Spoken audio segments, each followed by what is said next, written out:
بسم اللہ الرحمن الرحیم۔ کہا جاتا ہے کہ کسی علاقے میں قحط سالی پیدا ہو گئی۔ اس قحط سالی کی لپیٹ میں نہ صرف انسان بلکہ چرند پرند سب اس کا شکار ہو گئے۔ مویشی مالکان بے حد پریشان تھے۔ اس دوران ایک مسجد کے مولوی نے جمعہ کے خطبے میں نہایت یقین کے ساتھ یہ بات بتائی کہ اللہ کا نام لکھ کر یعنی بسم اللہ پڑھ کر دریا کو حکم دیا جائے تو وہ بھی نافرمانی نہیں کرتا۔ خطبہ سننے والوں میں ایک چرواہا بھی موجود تھا۔ مولوی کی یہ بات اس کے دل میں اتر گئی اور اس بات پر اس کا یقین کامل ہو گیا۔ اس نے واپس آ کر اپنی بکریاں کھولیں اور سیدھا دریا پر چلا گیا۔ اونچی آواز سے بسم اللہ الرحمن الرحیم پڑھا اور دریا کو کہا وہ اپنی بکریاں چرانے کے لیے دوسری طرف جانا چاہتا ہے اور اسے کہا کہ مجھے اپنے اوپر سے گزرنے دے۔ یہ کہہ کر اس نے بکریوں کو لیا اور دریا پر چلتا ہوا دریا پار کر گیا۔ پھر یہ اس کا روز کا معمول بن گیا۔ وہ بکریاں پار چھوڑ کر واپس آ جاتا اور شام کو جا کر بکریاں واپس لے آتا۔ اس کی بکریوں کا وزن دگنا چگنا ہو گیا۔ لوگ چونک گئے اور اس سے پوچھا کہ وہ اپنی بکریوں کو کیا کھلاتا ہے۔ وہ سیدھا سادہ اور صاف دل نوجوان تھا۔ اس نے صاف صاف بات بتا دی کہ جناب میں تو بسم اللہ الرحمن الرحیم پڑھ کر دریا پر چل کر اپنی بکریاں دوسری طرف چروانے کے لیے لے جاتا ہوں۔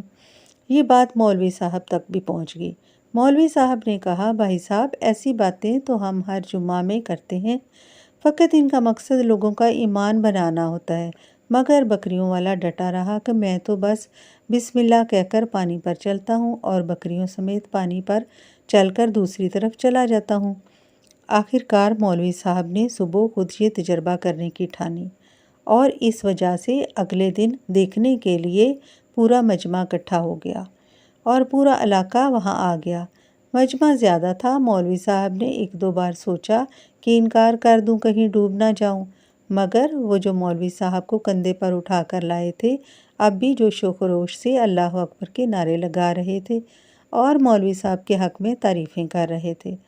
آخر کار مولوی صاحب نے اپنے لیے اور اپنے ڈر کو دور کرنے کے لیے ایک رسہ منگوایا۔ پہلے اسے ایک درخت کے ساتھ باندھا اور جب اس کو باندھ لیا تو پھر اسے اپنی کمر کے ساتھ باندھا۔ پھر ڈرتے ڈرتے ڈھیلا ڈالا، بسم اللہ پڑھا اور دریا پر چلنا شروع کر دیا۔ مگر جیسے ہی پہلا پاؤں رکھا تو ڈوبنا شروع ہو گئے۔ لوگوں نے کھینچ کھانچ کر باہر نکال لیا۔ مولوی صاحب کی اس حرکت سے چرواہے کو بہت پریشانی ہوئی۔ مولوی صاحب کی بسم اللہ کو یہ کیا ہو گیا ہے؟ کیونکہ اس نے تو مولوی صاحب کی وجہ سے ہی یہ سارا کچھ کیا تھا۔ اب چرواہے کے یقین میں کوئی کمی نہیں آئی تھی۔ اس نے اپنی بکریوں کو اشارہ کیا اور پانی کی طرف چلا گیا۔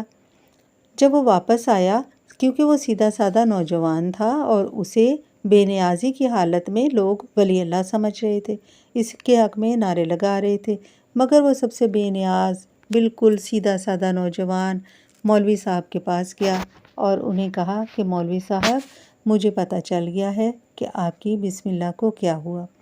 مولوی صاحب شرمندہ تو تھے ہی، خاموشی سے بیٹھے رہے۔